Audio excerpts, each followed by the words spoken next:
Pak Nur.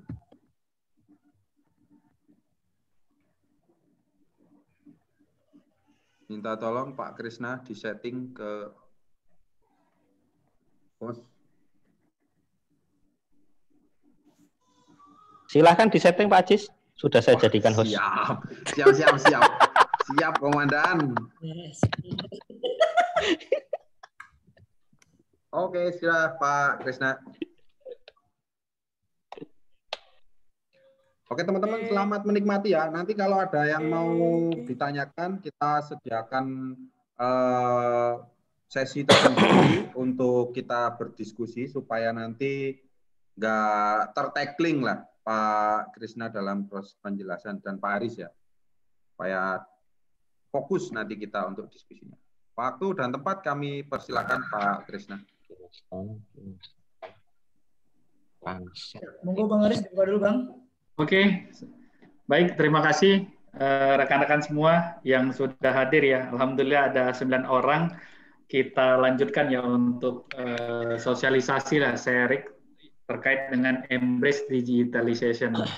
Jadi kebetulan saya ditandemkan dengan leader untuk digital di site Muara Lawa, yaitu Pak Krisna Mulyana. Jadi memang di sini lebih ke sharing. Nah, ini akan disampaikan oleh Pak Krisna nanti beberapa slide materi terkait dengan pengenalan yang berhubungan dengan digitalisasi. Sebelum kita nanti akan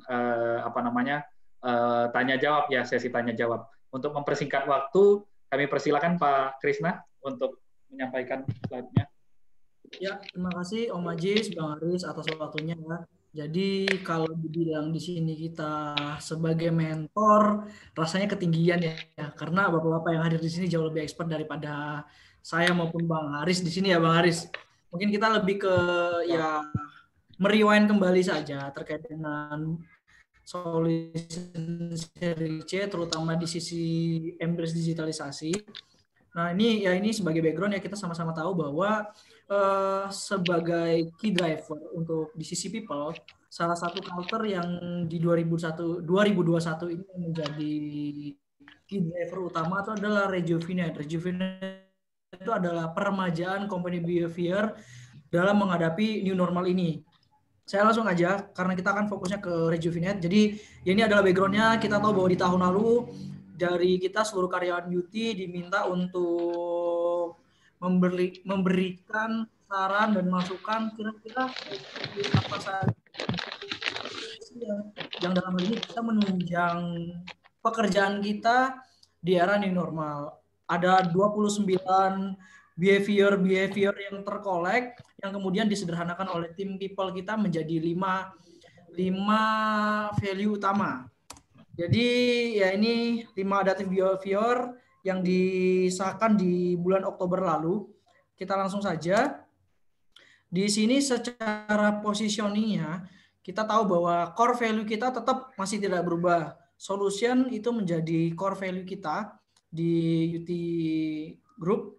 Kemudian di sini adalah norma-norma atau behavior kita yang dari solution itu tadi ada do and done-nya, dan dari do and done itu terbagi menjadi tiga spirit ya. Tiga ini moving as one. Ada one commitment, one spirit maupun one sinergi.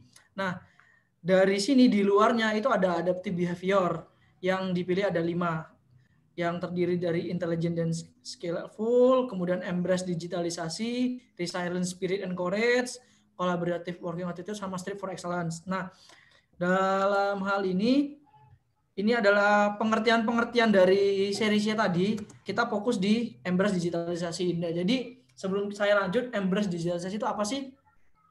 Jadi embrace itu kalau saya tadi lihat secara arti di kamus, embrace itu artinya merangkul. Jadi kalau bisa kita maknakan, kita artikan itu seperti merangkul atau membuat semua aktivitas kita itu meliputi hal-hal yang terkait dengan digitalisasi. Makanya di sini kan bersahabat dengan digitalisasi. Karena apa? Kenapa sih pentingnya digitalisasi? Jadi kita tahu bahwa di 2000-an awal, di tahun 2000-an awal itu kita sudah masuk ke revolusi industri 4.0. Jadi kalau kita lihat di sebelumnya di dunia itu revolusi industri 3.0 yang mana komputer dan otomasi, untuk di revolusi industri 4.0 itu ke depan itu akan ada cyber physical system yang mana semua itu benar-benar fully automatic. Jadi ya kita mungkin sering lihat tuh kayak misalkan sekarang nih udah banyak produk-produk yang otomatis bersihin kayak ngepel, kemudian banyak produk otomasi lain yang tinggal diprogram dan dia jalan seperti itu. Kita memasuki era revolusi industri 4.0 dan mau tidak mau kita harus siap dalam menghadapi hal itu. Karena kalau tidak ya kita akan bisa bisnis kita itu akan terdilusi bahkan bisa hilang. Contoh nyata Gojek yang menjadi defuka dari bisnis transportasi yang mana kalau kita tahu dulu mungkin 2014 ke atas ya, 2014 ke atas itu Bluebird dan sejenisnya itu mungkin menguasai pangsa pasar di dunia pertaksian. Tapi begitu hadirnya Gojek, hadirnya Grab dan lain sebagainya, taksi-taksi online, seakan-akan bisnis yang konvensional tadi itu terdisrupsi. Jadi ya itulah kenapa kita memang harus melek dengan digital di situ ya. Nah, dalam hal ini digitalisasi itu kita melakukan analisa dari big data. Data itu terdiri dari banyak hal. Jadi kita kalau melihat data itu ada dari sisi kecepatan. Dari sisi kecepatan data itu ada yang real time sampai juga yang periodik, misalkan mingguan atau bulanan. Kemudian dari sisi variasi data, macam-macam juga ada data video, data tabel, data audio, dan lain sebagainya. Dan dari volume datanya juga macam-macam, dari megabyte sampai juga dengan terabyte. Kemudian ya sekarang sudah eranya IoT ya, Internet of Everything, jadi semuanya itu terhubung dengan internet. Semua itu terhubung dengan internet, mulai dari sensor-sensor, kemudian konektivitas dari satu ke tempat yang lain, kemudian dari sisi people dan proses, semua itu sudah IoT semua ya, yang mana kita pun ke customer dari sisi proses ya, kayak kita saat ini sudah kita galakan tentang electronic invoice. Jadi kita sama customer sudah tidak lagi menggunakan invoice yang kertas, semua sudah digital.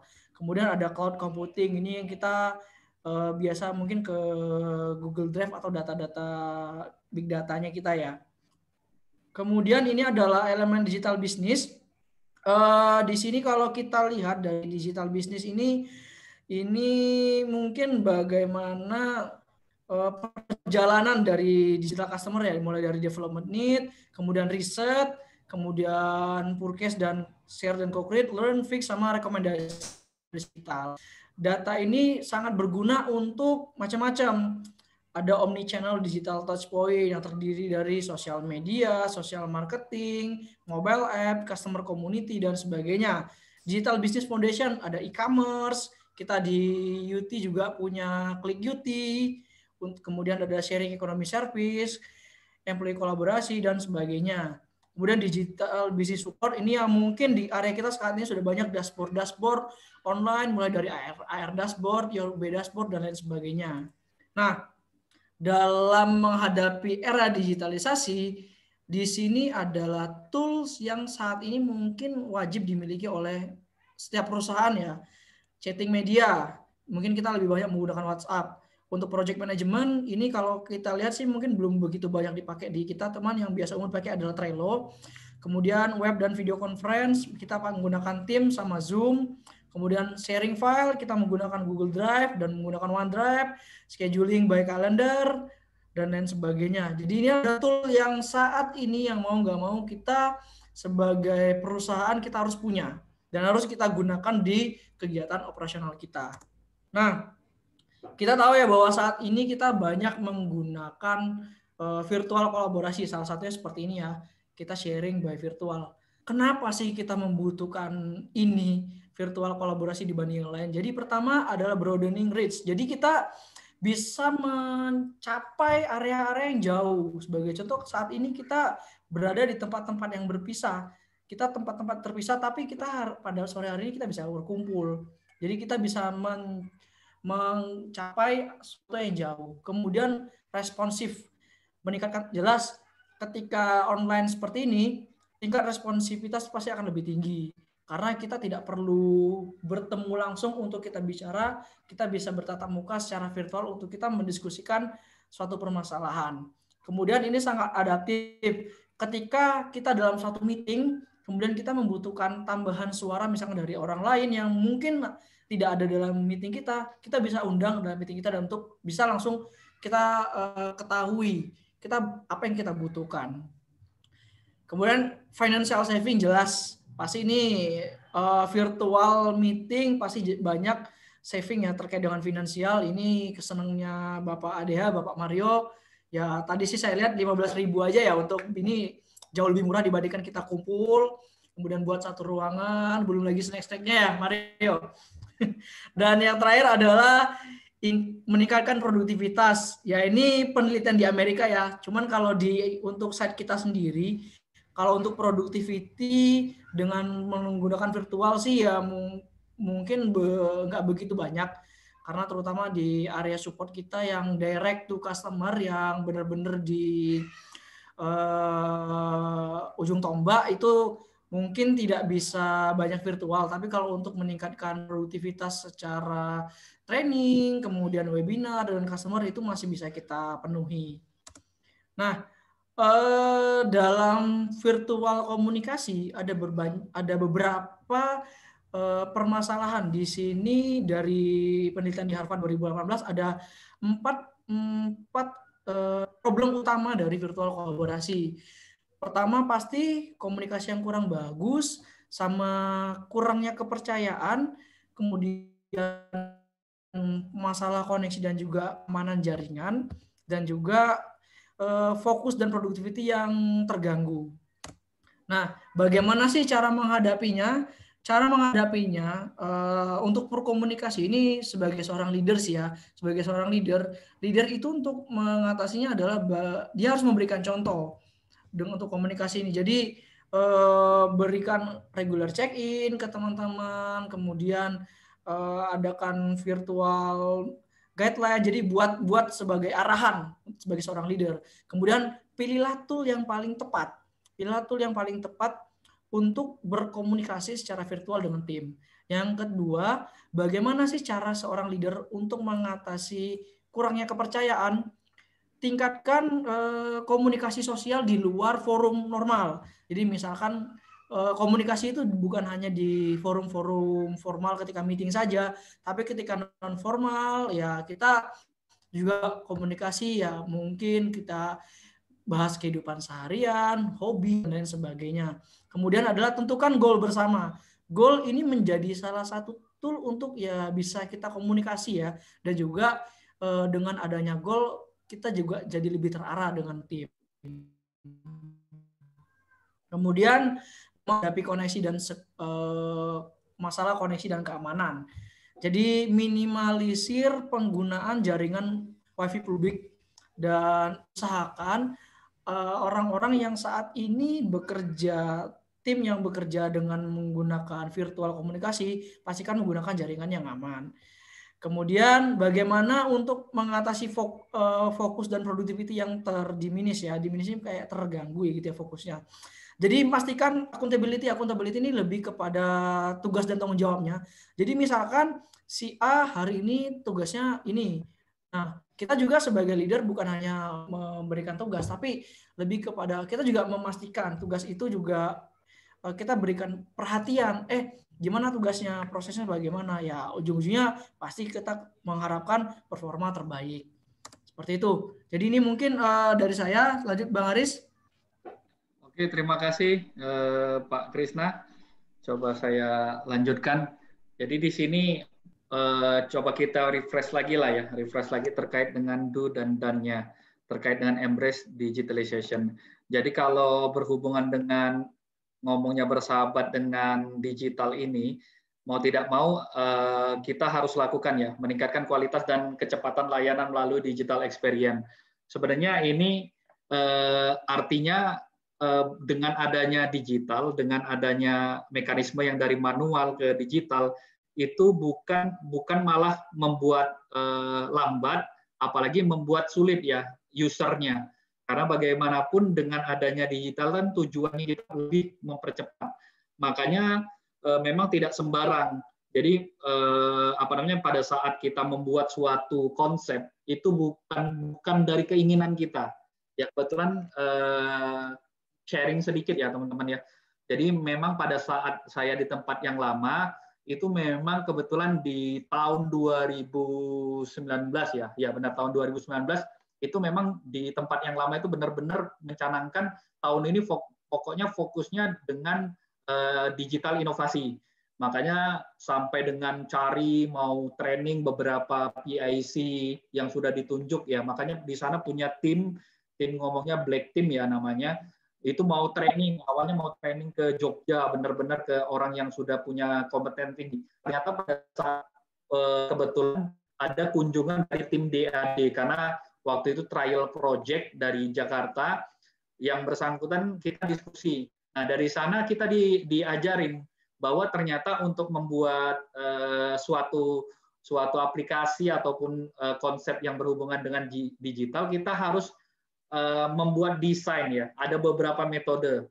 Mohon maaf karena saya lupa. Mungkin nanti ke depan bisa kita undang ya salah satu timnya DAD untuk ngasih sharing lah untuk keberlanjutan juga berhubungan dengan proyek inovasi digital kita.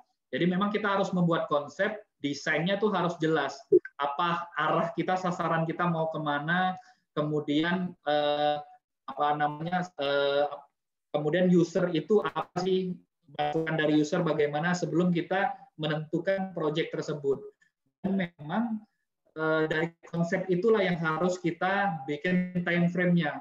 Karena memang di awal-awal kita kadang berpikir, oh berarti kalau bikin digital ini harus langsung jadi semua. Oh tidak, kalau kata versinya tim DAD itu ya mulailah dari yang hal kecil-kecil dulu. Setelah hal kecil-kecil ada, sudah selesai, baru digabungkan menjadi satu. Begitu juga yang disampaikan oleh tim DAD ya. Jadi seperti yang kita di sini, yang di DO ini, meningkatkan kualitas dan kecepatan layanan melalui digital experience, ya memang kita mengenali dulu sih, apa sih kebutuhan dari customer kita, dari user kita. Contohnya di safety ini apa kira-kira yang kurang, yang bisa kita transformasikan, migrasikan dari yang manual ke ke digital seperti itu. Kemudian selalu berupaya untuk empati baik langsung maupun saat berkomunikasi online. Jadi dengan adanya transformasi ya perubahan itu bukan berarti mengurangi rasa empati kita hubungannya dengan customer ya. Kita ambil contoh, mungkin di awal-awal masa pandemi kita sangat tidak familiar ya, tidak familiar yang berhubungan dengan digital.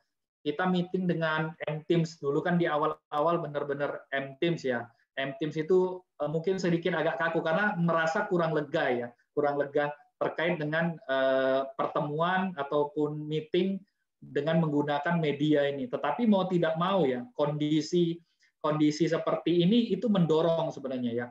Satu, mendorong kita untuk ya melek bagaimana kita minimal download dulu aplikasinya, kemudian bagaimana kita caranya mulai mencari lagi metode-metode lain, makanya gunakan Zoom atau gunakan yang lain-lain. Dulu tuh ada beberapa tipe ya sampai ya, tetapi yang paling sering kita gunakan itu M-Teams maupun M-Teams maupun Zoom. Nah, sebenarnya kondisi yang membuat kita mau tidak mau memaksa kita mendorong untuk ini loh, kamu harus sudah membiasakan diri untuk berhubungan dengan yang namanya digital. Jadi memang kita harus open mind ya, jangan menutup diri kita ya. Karena mau tidak mau dengan kondisi sekarang itu sudah sangat relevan ya. Nah, ini saya juga mencontohkan sebenarnya 2018 pada saat BOTB itu waktu itu di BOTB kelompok 2 ya, di level supervisor, SDH sama PDH. Waktu itu saya ingat itu yang masuk final itu Pak Samsudin, itu ditanya, sudah keluar 2018 itu padahal belum terjadi situasi ya, sudah ditanya pola work from home yang saat ini sedang disurvei ya, yang mungkin tadi disebar lagi oleh Pak Mario.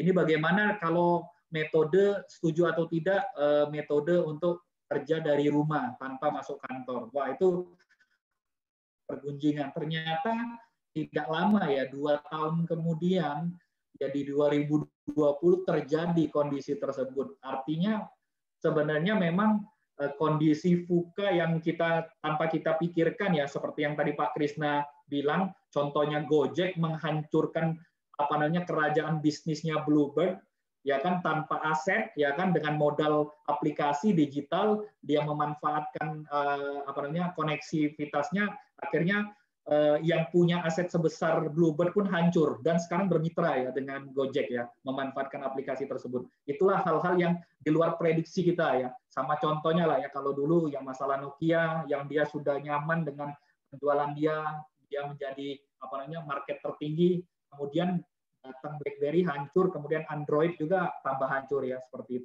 itu. Kemudian yang berikutnya meningkatkan produktivitas dan fleksibilitas kerja melalui digital dan proses. Jadi lain lah ya, kalau yang saya bilang tadi di awal, yang namanya kalau sudah migrasi ke digital bukan nambah mempersulit, tetapi mempermudah. Nah, itu juga bukan berarti misalnya pada saat kita membuat aplikasi kita sudah merasa ini sudah sempurna. Itu terus memang perlu di-maintain ya, perlu di-maintain, perlu dijaga, kemudian tetap kita minta survei apa yang perlu dikembangkan, perlu diperbaiki, karena bagaimanapun kalau kita ingin terus berimprovisasi ya tetap kita minta masukan dari user sebagai penggunanya ya, seperti itu. Itu yang berhubungan dengan yang menggunakan multi channel. Ya itu tadi, kita harus punya opsi-opsi. Contohnya kayak kita nih diskusi seperti ini, mungkin satu dengan metode Zoom, ada juga metode yang lainnya, contohnya dengan Microsoft Teams atau yang lainnya lagi. Jadi harus menggunakan berbagai macam opsi ya, tidak hanya satu.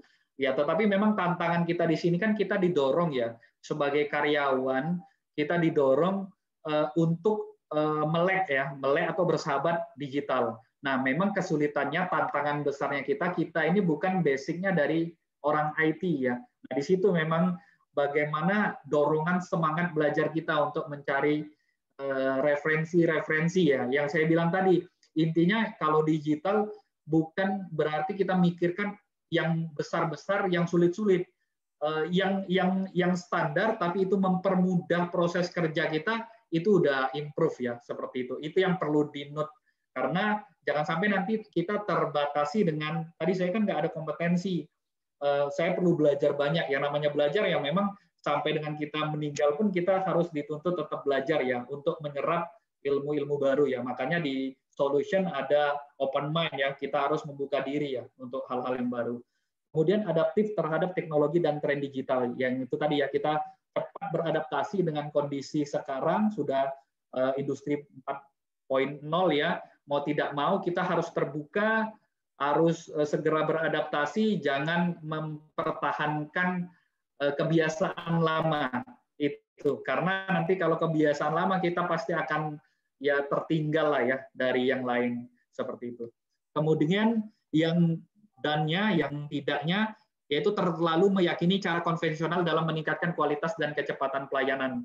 Itu tadi, kalau kita memang mungkin pola kerja kita sudah bagus, cepat ya kan, teratur, rapi, tetapi kalau kita dengan pola konvensional yang manual saja, itu pasti kita akan tertinggal dengan yang metode kalau ada kombinasi ya dengan digital, dimigrasikan, itu pastilah tertinggal. Dan orang juga sekarang lebih tertarik bagaimana yang tidak berhubungan dengan kertas ya, benar-benar meninggalkan minimal dari strateginya untuk dari migrasi yang manual ke digital, bagaimana kita paperless ya, itu minimal untuk konsep digital. Baru yang lain-lainnya ya, kemudian sampai ke big data, bank data, bisa sampai ke robotik dan lain-lain seperti itu. Kemudian terlalu dominan untuk menyampaikan ide atau pesan tanpa mendengarkan ide orang lain saat online. Nah ini juga nih, benar nih, mungkin ya remind untuk kita semua ya, termasuk saya sendiri. Kita kadang di saat mungkin ide kita udah bagus, apalagi kita posisi kita sudah mungkin udah lebih banyak pengetahuannya, memang kadang kita kelupaan ya, lupa diri lah ya. Nah ini sama-sama reminder, ya artinya kita tetap terima masukan, karena yang kuncinya itu tadi ya, user yang melihat menilai kita, bukan kita yang mungkin kita punya ukuran untuk menilai diri kita atau tim kita ya, oh ini sudah maksimal nih kita, tetapi dari sisi user mau tidak mau itu yang porsi yang paling besar untuk menilai kinerja seseorang ya, kinerja seseorang lah, atau kinerja dari user yang dia nilai seperti itu. Kemudian stay at legacy, tidak menerima sesuatu yang baru. Nah ini yang seperti yang saya bilang, kita jangan percaya dengan kebiasaan kita nih, wah ini sudah bagus nih, nggak perlu dirubah lagi. Nah kalau kita punya apa namanya pemikiran seperti itu, ya itu tadi kita sudah nggak akan open mind. Hal-hal yang baru ataupun saran yang meskipun itu benar-benar bermanfaat untuk kita, karena kita sudah nggak mau membuka diri, itu akan mental ya. Kita nggak akan berkembang seperti itu. Kemudian tertutup untuk mencoba dan belajar menggunakan media digital atau aplikasi digital sebagai media kerja atau relasi. Nah ini ya semoga sih kalau saya melihat di UT sih rata-rata mau tidak mau ya sudah terikat ya, sudah terikat. Semoga yang untuk D ini sudah tidak ada lagi ya. Jadi memang kepada yang masih kita coba disuruh buat ini pakai minimal lah, pakai Google Form. Wah nggak bisa saya. Nah yang nggak bisa itu yang harus dibuang jauh-jauh. Seperti yang saya bilang tadi, hal yang minimal saja, yang kecil saja itu harus coba kita lakukan. Karena di situ akan muncul ide-ide yang lain. Minimal ya paperless dulu ya, dari awalnya manual gunakan kertas, kita migrasikan ya, kita transformasikan dengan yang digital ya. Banyak kan platformnya ya kan, yang gratis yang sampai saat ini kita gunakan, Google Form dan lain-lain seperti itu. Kemudian merasa cukup dengan teknologi yang sudah familiar tanpa melihat perubahan teknologi. Nah, ini juga kita lebih ke pola pikir ya. Memang kembali lagi lebih ke pola pikir. Kita harus jangan merasa wah ini saya udah buat aplikasi nih, udah jos lah ini. Nah, itu jangan ya. Yang saya bilang tadi, tetap kita open mind. Kira-kira masih bisa nggak diimprove, lebih ditingkatkan yang mungkin berdasarkan berbasis dengan web, bisa nggak dikonversikan lagi berbasis ke Android ya, mobile aplikasi. Itu pasti kan perlu dorongan kompetensi lagi, cari referensi lagi, belajar lagi yang saya bilang tadi, karena kita bukan basicnya IT, tetapi sudah jadi arahan, sudah jadi strategik ya langsung dari atas ya, presiden direktur bagaimana setiap karyawan itu didorong untuk bisa membuka diri yang berhubungan dengan digital. Itu sih mungkin dari saya untuk terkait dengan do dan don't-nya. Mungkin terima kasih. Kita masuk sesi tanya jawab sepertinya. Silakan saya kembalikan ke Pak Krisna. Langsung ditutup aja, Bang.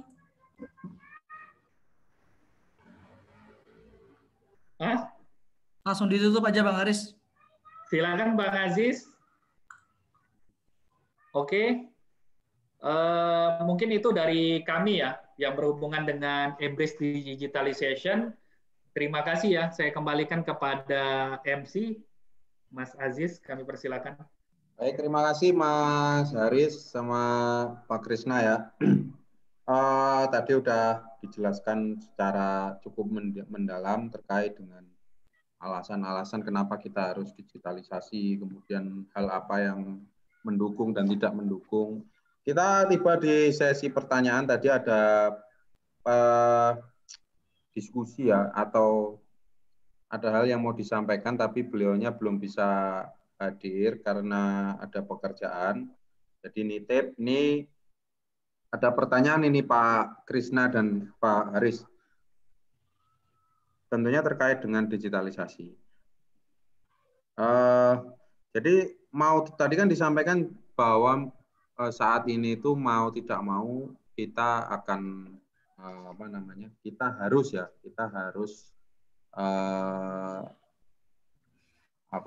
harus menjalankan digitalisasi kan gitu ya. Dan ini kita harus menjalankan digitalisasi. Nah, pertanyaannya adalah apakah langkah real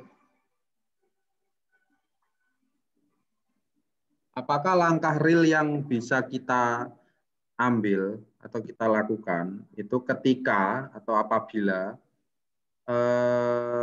tim kita itu punya konsep digital yang bagus, tapi tidak bisa mengimplementasikannya karena dia mungkin nggak bisa atau tidak punya kompetensi untuk mewujudkan itu. Misalnya tidak punya kompetensi atau tidak familiar dengan website mungkin, atau tidak familiar dengan pembuatan aplikasi, atau tidak familiar dengan digital lah.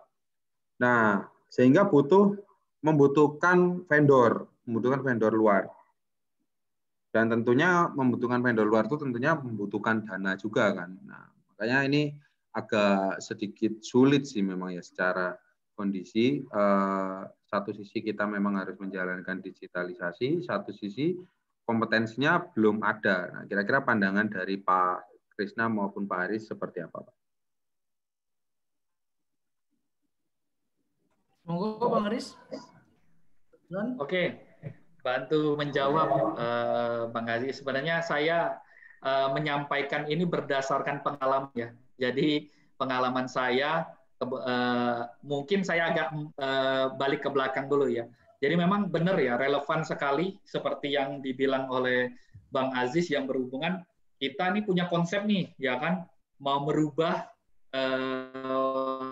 bisnis prosesnya di departemen kita menjadi digital. Konsepnya udah bagus, tetapi tadi karena kendala, karena kita bukan orang IT, kita larinya ke vendor. Yang seperti yang saya bilang tadi, Bang Aziz dan Bapak semua, jadi memang di awal itu kemarin di tempat yang lama itu sudah punya konsep. Jadi masing-masing departemen itu bikin konsep, ya kan, disatukan. Nah, dari timnya itu dipilih ya masing-masing PIC yang didorong lah masing-masing departemen. Karena kan yang mengetahui bisnis proses di masing-masing departemen itu ialah orang dalamnya sendiri ya. Jadi nggak bisa. Nah, itulah tergabunglah yang namanya khusus itu ya, namanya black team kalau di sana itu ya. Nah, dia sudah punya konsep, akhirnya sudah cari meskipun memang dia coba belajar sendiri ya.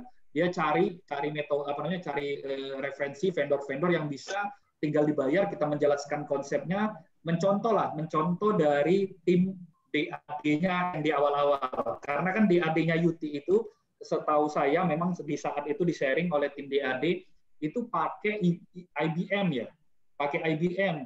Tetapi beberapa lama ternyata mandek nih project-nya DAD itu nggak kelar-kelar. Akhirnya sampai di review putus akhirnya hubungan kerja dengan IBM karena sama saja ternyata tidak menyelesaikan ya vendor yang bagus. Makanya dari timnya DAD itu memberi saran, ada beberapa beberapa item yang disarankan oleh tim DAD. Makanya mungkin ini menjadi catatan ya, bisa jadikan mentor selanjutnya, kita ngundang tim DAD biar di-refresh lagi. Jujur saja saya kemarin coba mau sempat minta sih materinya, tapi belum dikirim, nanti saya ini lagi biar kita sharing lah ya berhubungan. Jadi yang saya ingat itu kita harus punya design thinking ya. Itu yang paling saya ingat. Design thinking itu lebih ke konsep ya. Ke konsep itu harus kita clearkan dulu. Kemudian kita mulai itu bukan langsung yang besar. Jadi yang kecil-kecil dulu. Nah, kalau kita kembalikan dengan kondisi kita, kalau tidak memungkinkan kita menggunakan vendor, karena kan pasti banyak tarikannya. Yang paling utama karena biaya ya. Biaya dan lain-lain. Nah, kita mau tidak mau cari referensinya dengan apa sih? Kalau yang paling mudah lah ya, paling mudah itu kita menggunakan aplikasi berbasis web, contohnya kayak Google Site yang gratis ya. Tapi kalau yang sudah mungkin punya pengalaman lebih karena belajarnya lebih banyak, menggunakan yang mobile aplikasi ya, bisa Android Studio, bisa Pengable ya, kemudian yang lain-lain lah, yang dipakai juga di tempat yang lama seperti itu. Itu mau tidak mau kita memang benar gelorakan dengan apa caranya, kita tim itu harus di-maintain. Makanya yang tadi mungkin nanti ada strategi lah dari Pak Krisna ya, di maintain, kemudian sharing. Coba kita buat dulu desainnya di awal ya kan, yang paling mudah buat digital form misalnya ya kan, biar memudahkan. Kita buat sambil belajar tuh dengan metode-metode tadi. Setelah bisa, akhirnya dibuatlah masing-masing yang kecil-kecil tadi, akhirnya tergabungkan, baru dimasukkan ke dalam satu rumah. Rumahnya itu apa? Ya tadi bisa menggunakan Google Site ataupun yang lainnya. Itu sih mungkin dari saya, mungkin lebih saya jelaskan versi pengalaman ya di tempat yang lama. Jadi memang terkait dengan hal ini, saya dorongnya memang tidak untuk ke vendor ya, karena khususnya ke sana, tetapi bagaimana mendorong untuk kita mendevelop di masing-masing kita dulu, seperti itu, di masing-masing karyawan dulu. Tetapi memang kita dorongnya ya dengan hal yang sesuai dengan kemampuan kita. Artinya yang aplikasi ini mungkin bisalah untuk dilakukan semua. Contohnya dari tim safety kemarin, itu yang lain kayak di departemen lain, TC, kemudian service itu udah menggunakan mobile aplikasi semua dengan Tunable dan lain-lain itu ya, Android Studio masing-masing gunain. Kami karena tahu kapasitas kami bukan orang IT, kemudian dengan kesibukan, jadi kami carilah referensi. Akhirnya kami temukan Google Form yang kami gunakan sama Google Site sebagai rumahnya ya, sebagai tempat gabung-gabungin dari Google Form tersebut. Ini semoga tidak lihat, tapi memberikan ini ya contoh ya.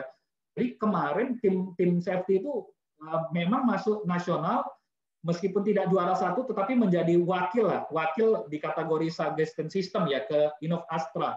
Itu tidak menyangka juga dengan aplikasi yang mungkin simple ya, orang lain yang lihatnya wah ini sederhana banget, tetapi prosesnya itu proses belajar, proses kompetensi orang-orangnya itu kan nggak ada tuh, akhirnya sampai jadi dengan aplikasi tersebut. Itu sih Bang Aziz untuk mungkin dari saya. Mungkin silakan Pak Krisna ada tambahan. Rasanya udah jelas banget lah dari Bang Haris, ya udah panjang lebar. Tapi pada prinsipnya sih pertanyaan ini pertanyaan bagus. Jadi ya memang ini klise ya, klise. Ketika kita saat ini dipaksa untuk berpikir digital, tapi ya kondisinya yaitu tadi lack of knowledge di sini. Nah, tadi ada salah satu poin penting yang disampaikan sama Bang Haris di kesimpulan do dan dan. Di mana kalau kita bicara tentang dan itu jangan sampai kita tuh stay pada legacy. Artinya jangan sampai kita tuh ya hanya berfokus pada old system. Enggak. Justru ketika di saat inilah kita harus belajar. Nah, belajar untuk membuat aplikasi digital atau apapun sejenisnya itu dari mana sih? Benar, dari design thinking-nya dulu. Design thinking-nya mau seperti apa? Kalau design thinking-nya ini memang benar-benar, ya design thinking-nya akan kita lihat. Dia sederhana atau dia kompleks. Ketika dia mungkin masih sederhana dan katakanlah ini masih dapat dilakukan atau dikerjakan sendiri, ya ini rasanya sih tidak perlu sampai ke vendor. Tapi ketika memang design thinking dari ide dari teman-teman ini memang katakanlah memang bagus, itu adalah suatu good idea dan dia benar kompleksitasnya memang benar-benar tinggi dan nggak mungkin lah bisa dikerjakan sama kita. Yaitu nanti mungkin bisa kita ajukan proposal ke Bapak Manajemen. Di sini kan ada Om Mario nih yang mewakilin ya. Nanti bisa juga kita sampaikan juga Pak Ismail mau seperti apa. Intinya sih selama memang itu memang layak untuk kita perjuangkan dan memang timbal baliknya memang bagus ya nggak ada masalah. Ini itu sih Pak Majis. Singkat aja dari saya.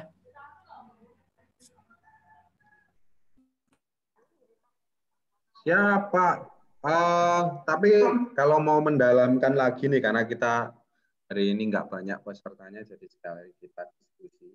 Kira-kira ada program-program khusus nggak Pak? Tadi kan kalau misalnya kita mau ke vendor, kemungkinan agak berat karena harus ya bisa pun tetap harus menggunakan proposal dan sebagainya kan. Maksudnya nanti akan dilihat urgensinya atas inovasi atau improvement yang akan dibuat digital itu berimpact besar atau enggak ke site gitu kan untuk dikeluarkan uang. Nah, kira-kira apakah ada program-program inilah apa namanya program-program yang mungkin akan mudah untuk direalisasikan di tahun ini terkait dengan ya menyambut Imbres Digitalization ini di area kita lah, di area kita. Kira-kira ada nggak Pak? Kira-kira Pak? Ya, saya coba masuk ya, Om Ajis. Jadi kemarin kan kita sudah ada beberapa proyek inovasi di masing-masing departemen ya, Om Ajis. Nanti coba akan kita pilih proyek inovasi itu, nanti saya mungkin setelah ini kita komunikasi lagi, Om Ajis. Inovasi-inovasi apa yang termasuk dalam kategori digital. Satu.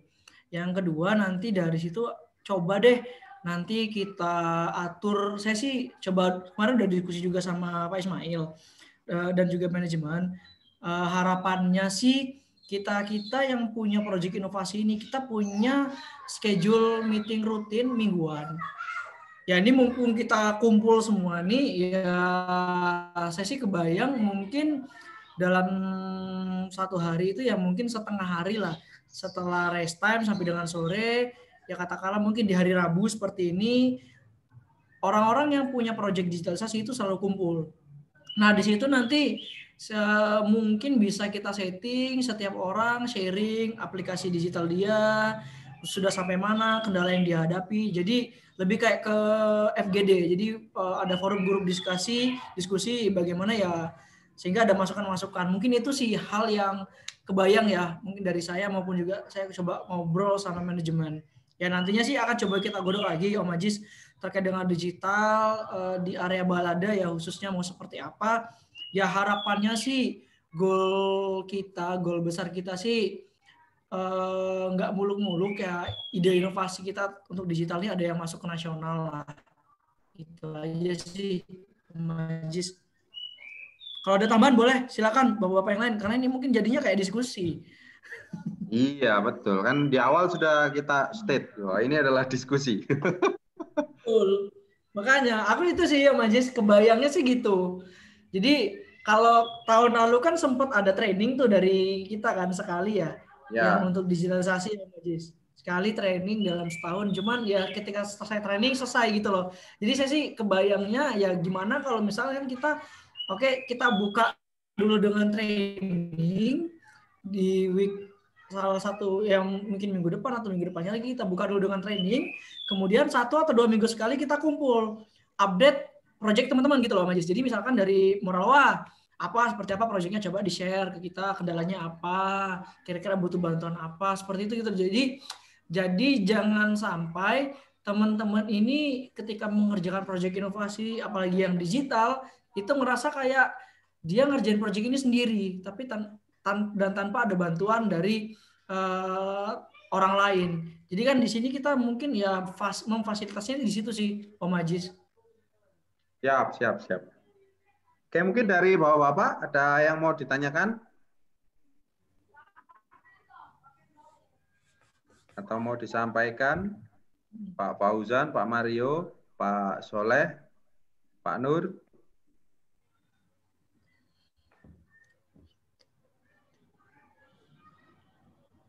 Om Ajis, sorry. Ya.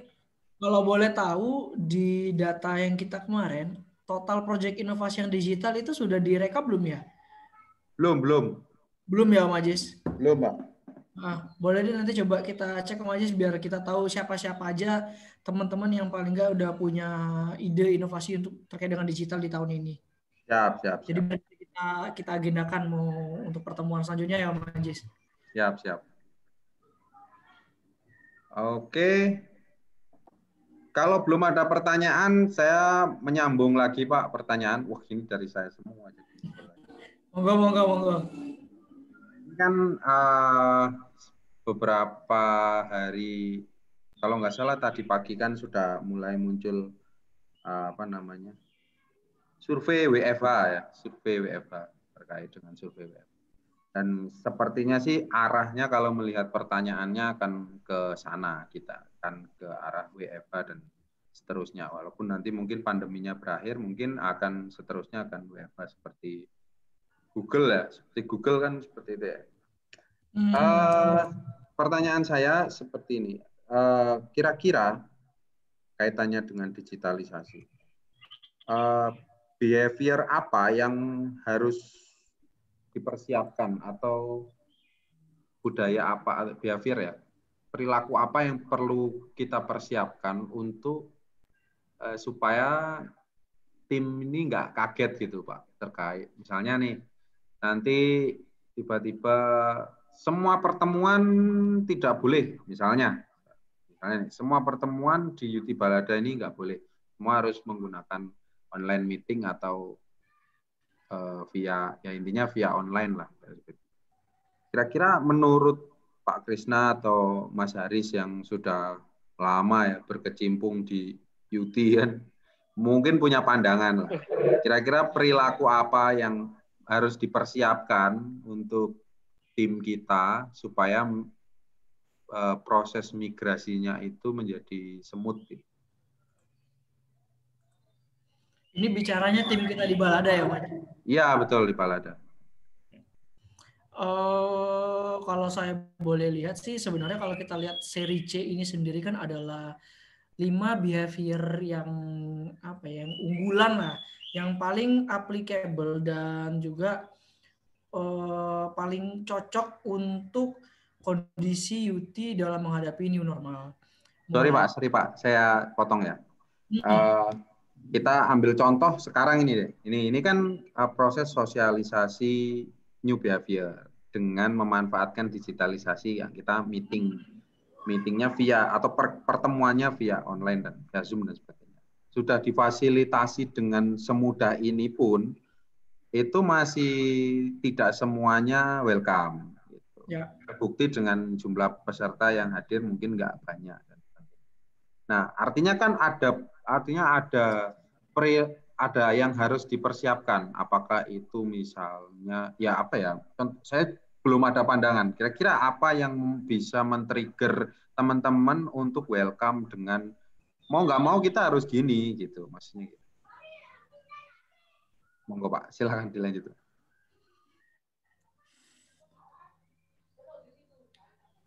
Oke, gini, kondisinya yang memang susah ya.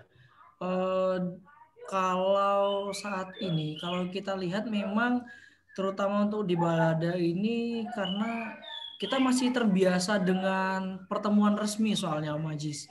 Sehingga memang teman-teman memang masih belum bisa untuk dipaksa ya ketemu online seperti ini masih belum terbiasa. Artinya apa? Ketika ada cara kerja yang berubah, ketika ada pola yang kerja berubah, satu behavior yang memang perlu diterapkan itu adalah bagaimana working attitude sih kalau menurut saya Om Ajis. Jadi bagaimana kita menghargai contoh seperti sore hari ini bagaimana kita menghargai penyelenggara acara ini. Nah, ketika memang teman-teman ke depannya WFH itu menjadi suatu pilihan, ketika meeting memang ke depan itu akan semuanya online, ya artinya nanti teman-teman akan harus mau nggak mau attitude kerjanya itu harus diimprove, harus diimprove mau nggak mau. Jadi nggak bisa lagi, cuman online doang kok.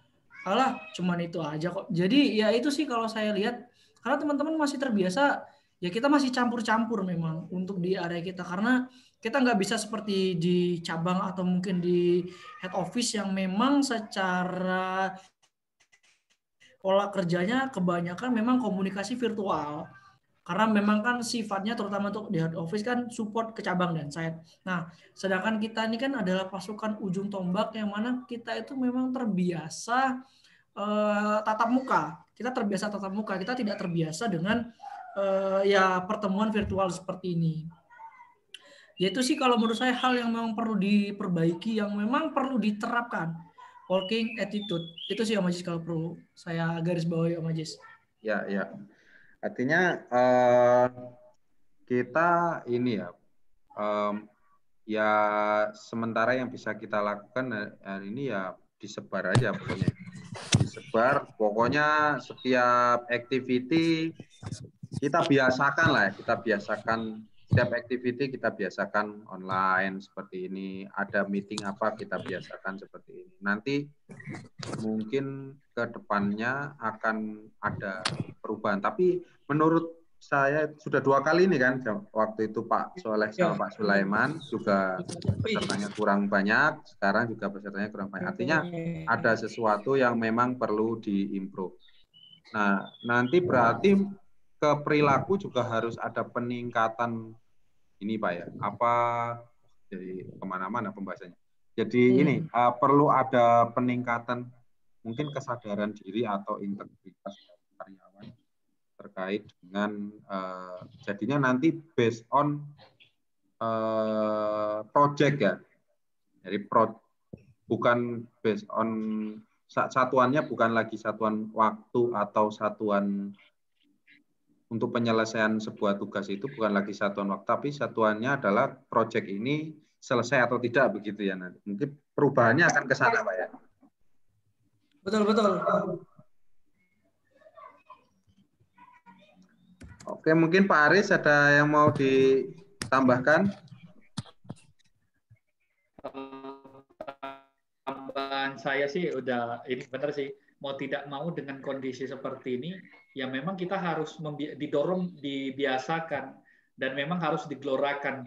Nggak bisa oleh satu personal atau orang per orang, memang semua harus keterkaitan, perlu support dari segala macam lini memang Bang Aziz kalau menurut saya. Contohnya kayak gini, ini kan kita anggap calendar of event untuk site lah ya. Jadi hal yang agenda penting, mau tidak mau memang semua harus punya kontribusi.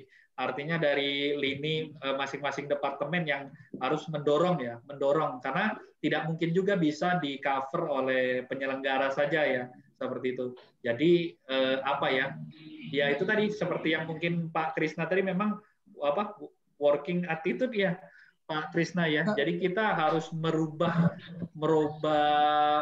pola pikir kita dengan coba yang seperti ini, dan juga memang kita minta bantuan dari supportnya dari setiap lini ya, mungkin dari sisi leader di masing-masing departemen bagaimana untuk menggelorakan ya agenda, salah satunya contohnya agenda kita ini, karena memang bukan hanya agenda ini saja ya, nanti efeknya akan ke agenda-agenda lainnya di saat yang mungkin itu sangat penting, yang halnya yang mau tidak mau memerlukan orang banyak, bentuknya sosialisasi, tapi karena kurang dan belum terbiasa akhirnya ya itu tadi tidak tersampaikan atau tidak mendarat.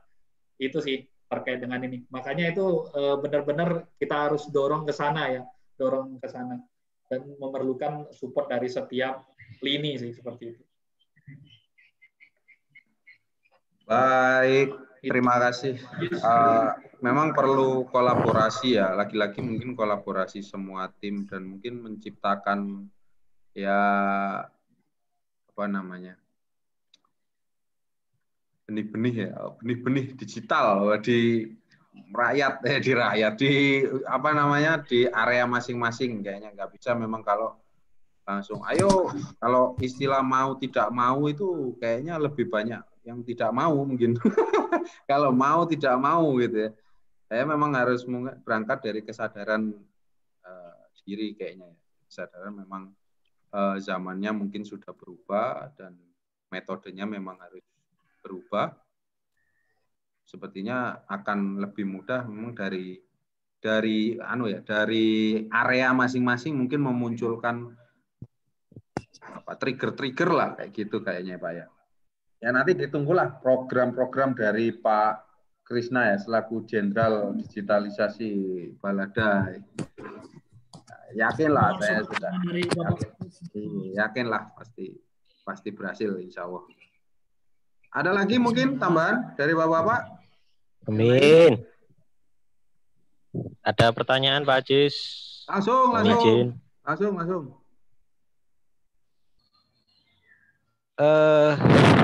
Sebenarnya terkait dengan digitalisasi, ini tuh batasannya itu mau sampai seberapa sih sebenarnya? Karena kalau kita ngomong, ini bukannya kita menutup diri untuk berkreasi dengan sistem digital ya. Tetapi mau sejauh apa dari tiap karyawan itu untuk berdigital ria gitu loh. Karena dalam beberapa kasus temuan tempat yang lain, cabang ataupun site itu sudah membuat sesuatu sistem yang cukup bagus, ending-endingnya dicaplok oleh tim DAD, ya kan? Dan malah dari cabang dan itu agak kecewa, itu mengemukakan seperti itu gitu loh. Nah, kalau kita ngomong di site, nah itu kita mau sejauh apa kira-kira seperti itu.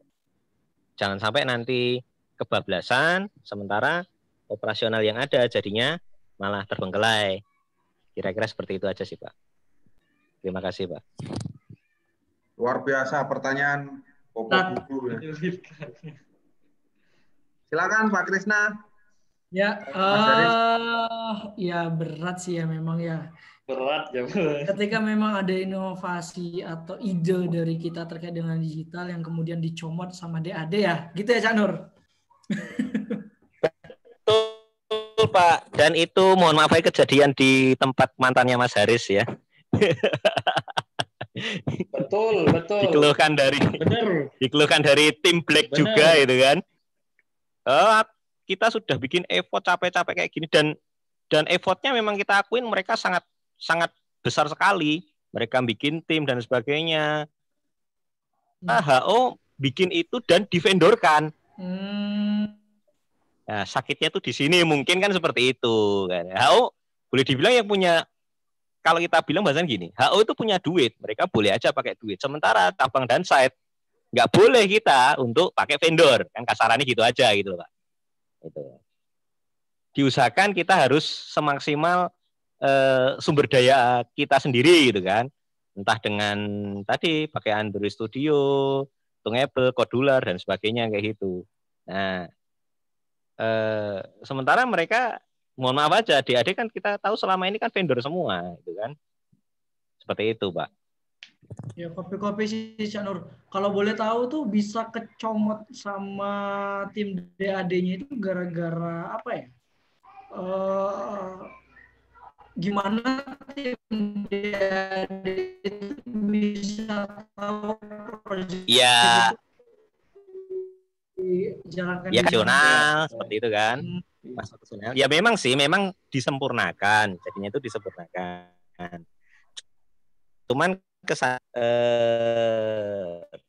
teman-teman yang di lapangan itu effort yang kita lakukan sudah capek-capek kayak gini, tapi jenengan tim DAD tinggal nyomot aja kayak gitu kan, seperti itu. Nah, maksudnya tuh kita yang sebagai pelaku di lapangan itu harus sejauh apa gitu loh untuk mendigitalisasikan kira-kira yang berhubungan dengan operasional kita gitu loh. Karena kalau kayak gitu kan ya mending dari awal ya udah aja HO aja yang bikin kayak gitu loh Pak. Ya, kopi sih Cak Nur. Saya itu. sih sangat paham kayak gitu ya, sangat paham. Jadi memang ya ini suatu apa ya itu tadi kayak dilema juga kita di cabang saya sih juga sempat berpikir seperti itu. Kita di cabang saya mau buat proyek digital nih, tapi yang ngapain? Toh semua juga udah dari HO juga sudah ada di tim DAD. Kita juga secara sumber daya mungkin tidak seperti di Jakarta ya. Cuman satu hal yang saya semangatnya ini begini. Di Jakarta itu kan point of view-nya itu kan top view banget ya. Jadi point of view-nya kan tinggi mereka. Karena di head office kan nggak tahu bagaimana susahnya di operation ya, kesusahan atau kendala di operation kan nggak begitu tahu, atau ya kalaupun tahu paling tahu kulit-kulitnya aja, tapi kalau ke core masalah gitu itu nggak terlalu tahu. Saya sih malah begini, ketika ada satu cabang atau satu site itu memiliki ide inovasi dan kemudian itu dijadikan satu standar nasional, sebenarnya itu menjadi suatu kebanggaan sih kalau saya lihat. Hanya saja mungkin yang menjadi tidak bagus adalah yaitu tadi seakan-akan ya memang inovasi yang sudah muncul dari cabang site dicomot, itu dalam bahasa aku itu kan dicomot. Nah memang sebaiknya ya saya nggak tahu ya apakah ide inovasi yang sudah dilakukan di cabang set tersebut, ya sebut aja Adaro, itu memang sudah terdokumentasi duluan, ya ibaratnya kalau kita punya produk kita tuh udah punya apa ya, ibaratnya hak cipta. Copyright lah Pak gitu kan. Ya.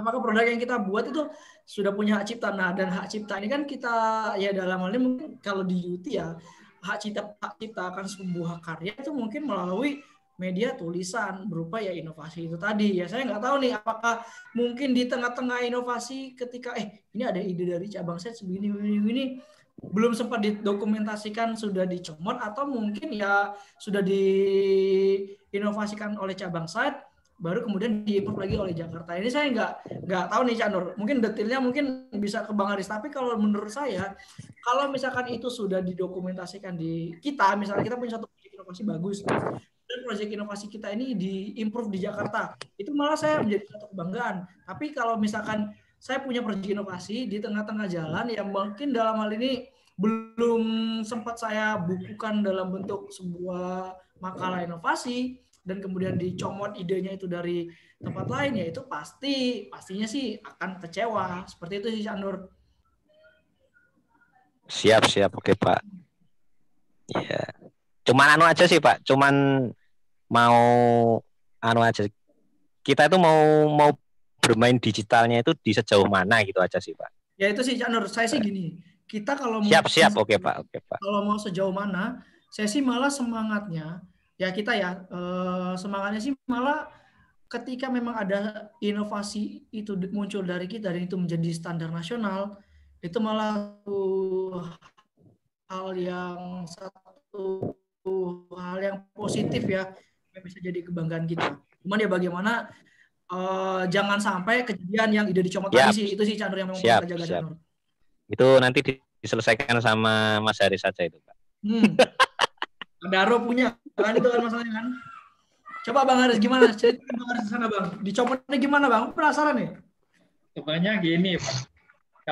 Kalau di Adaro tuh kenapa bisa tersorot banget? Karena memang mungkin ya, kalau menurut saya mungkin di awal-awal dulu yang paling getol sampai mau cari vendor memang kan itu didorong tuh dari Pak Heri sih selaku SM-nya. Jadi kita target ini pokoknya inovasi digital untuk di tahun ini. Nah, dari dorongan itu ya dibentuk memang benar-benar dipantau di masing-masing departemen. Nah, Black Team itu setiap minggu mereka belajar dari nol tuh, Pak.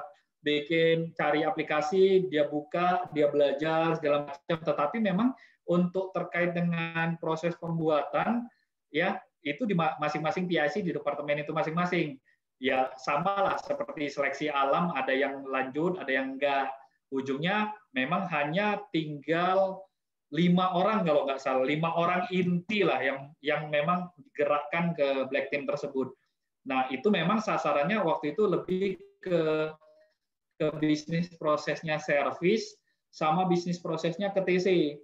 Selaku Mas Anang lah ya waktu itu selaku leader project-nya. Nah, mereka memang banyak intens lah Pak, intens diskusi dengan tim DAD, cari informasi. Setelah itu mereka lanjut project sendiri. Setahu saya sih kalau di overlapping ya diambil alih dari tim DAD itu mungkin enggak, karena memang sudah terdokumentasi itu. Sudah terdokumentasi di tahap awal itu dia itu sudah ngajukan terkait dengan konsepnya, itu masuk final tetapi memang belum juara kalau nggak salah. Nah, di tahun kemarin tuh memang sama tahun 2019 kan mulai 2019 awal ya kalau nggak salah, 2020 itu baru benar-benar dia panen lah. Tapi memang di 2019 itu juga sudah ada yang masuk, dan memang dilihat kan itu kan dimonitor kan, ada Vicon terkait dengan inovasi proyek-proyek unggulan ya kalau nggak salah, proyek-proyek unggulan, kemudian kita present. Nah dari situ timnya Pak Budi dan Mbak Siva itu mungkin memonitor dan menyampaikan ke tim DAD. Makanya mungkin ada yang diadopt, salah satunya yang saya lupa aplikasinya itu mereknya Obama atau apa ya satu lagi. Jadi Satu itu memanfaatkan fasilitas punya customer, tetapi kita tinggal koneksikan, itu tim STE lah yang paham. Jadi kita lagi based on-nya monitoring unit itu tidak lagi, kalau yang lama itu kita mesti dekat dengan unit baru bisa dapat bisa download data segala macam, itu dari office saja. Jadi dengan memanfaatkan fasilitas yang ada yang punya customer itu dengan apa namanya, dia memonitor unit, download data segala macam itu hanya dari office. Itu yang pertama. Yang kedua, dengan metode yang cek stok spare part, Pak. Jadi tim service itu kadang terkendala kan, itu dikoneksikan bisa koneksi ke timnya PA lah, tim spare part. Akhirnya saya takutnya salah Pak ya untuk detailnya. Intinya dia bisa langsung tuh update ke customer, ini loh spare part-nya stoknya ada, seperti itu. Nah, kalau di Mas Anang yang juara juga itu yang berhubungan dengan training, aplikasi training ya. Dia top up plus lah ya bahasanya waktu itu. Itu lebih ke yang aplikasinya UT itu diadopsinya mungkin disesuaikan dengan standar, yang mana yang boleh di-share, yang mana yang enggak untuk internal, itu dia adopt untuk diberikan untuk customer. Itu sih Pak. Nah, setahu saya sih memang terakhir saya sampai dengan pindah itu memang untuk overlapping itu nggak ada ya, seperti itu, nggak ada sih. Malahan yang pas waktu Innov Astra 2020 ya memang dari dua kan, dari Adaro Tanjung ya timnya Mas Anang itu sama tim safety waktu itu, seperti itu. Itu sih dari saya. Tapi benar sih kata Cak Nur tuh, indikator parameter kita tuh sampai mana mau mengerjakan inovasi yang berbasis digital itu sampai mana memang pasti nggak terjawab sih.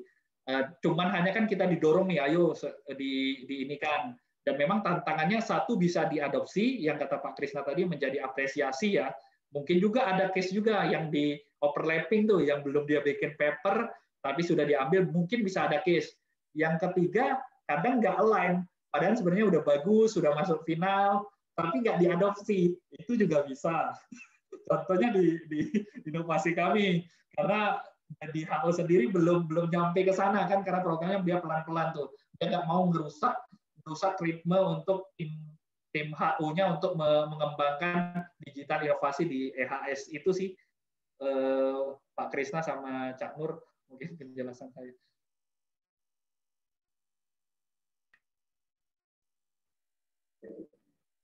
Oke Pak Aris, makasih Mas Aris. Oke, mantap sekali diskusinya teman-teman sekalian. Keren.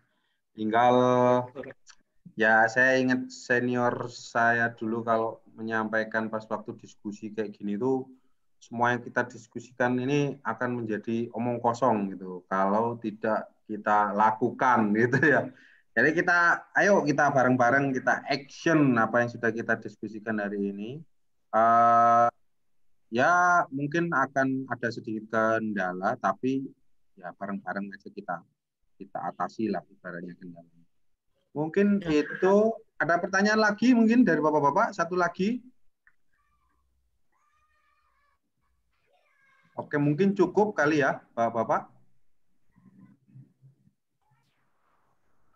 Oke, kalau tidak ada pertanyaan lagi kita minta bantu kepada Pak Krisna atau Mas Haris untuk closing statement terkait dengan embrace digitalization terutama atau khususnya di UT Balada. Silakan Pak. Ya, izinnya Bang Haris. Ya mungkin dari saya sih untuk embrace digitalisasi. Jadi ini salah satu behavior baru ya, di mana di era new normal ini, di era pandemi, kita didorong untuk bekerja tetap efektif dalam ya kondisi seperti ini. Bagaimana caranya ya kita tetap produktivitas bagus, efektivitas kerja juga baik ya. Salah satunya dengan digitalisasi ini, virtual. Ya harapannya sih virtual learning seperti ini benar-benar bisa membumi di seluruh insan-insan di Balada. Jadi tidak hanya sebagian orang saja yang melek dengan digitalisasi, tidak sebagian orang saja yang melek dengan forum-forum belajar seperti ini. Yang mudah-mudahan teman-teman bisa ikut andil di next UT Mentors. Mentor selanjutnya bisa lebih banyak. Nanti mungkin bisa kita setting waktunya lebih sesuai ya. Mungkin ini banyak pada teman-teman banyak nggak join karena akhir dari jam kerja, yang mudah-mudahan nextnya bisa lebih rame. Itu sih pesan terakhir dari saya adalah embrace digitalisasi ya, kita bersahabat dengan dunia digital. Terima kasih. Terima kasih. Dari Pak Aris mungkin ada lagi? Cukup. Udah Ya. di closing. Oke. Terima kasih sekali lagi Pak Krisna, Pak Aris atas diskusinya. Mantap, tidak ada jeda sama sekali. Kita diskusi dengan nyaman, enak ya. Semua dan cukup berat memang pembahasannya tadi. Tapi nggak ada yang berat kalau kita bersama-sama. Sesuai dengan slogan kita, kalau ada menang bersama, nggak bisa kita menang sendirian, nggak bisa kita bareng-bareng. Dari tim Korpus siap untuk mendukung Jenderal Digitalisasi ya, untuk mewujudkan, ya, mewujudkan ya minimal kita bisa shocking time pada. Jadi memberikan kejutan pada tim BAO, minimal ada yang noleh lah ke Muara Lawa lagi gitu. Oke, terima kasih. Kita tutup Bapak-Bapak sekalian. Sampai jumpa di Mentors X berikutnya. Ini yang belum maju siapa nih? Pak Fauzan ya? Pak Fauzan sama Pak siapa ya? Pak Soleh sudah. Pak Mario ya. Oh iya, Pak Mario belum, Pak Fauzan belum ya. Kita tunggu saja next activity selanjutnya masih di program yang sama yaitu Mentors X. Terima kasih, sampai jumpa di pertemuan berikutnya, teman-teman. Salam. Semangat pagi. Kita bisa luar biasa.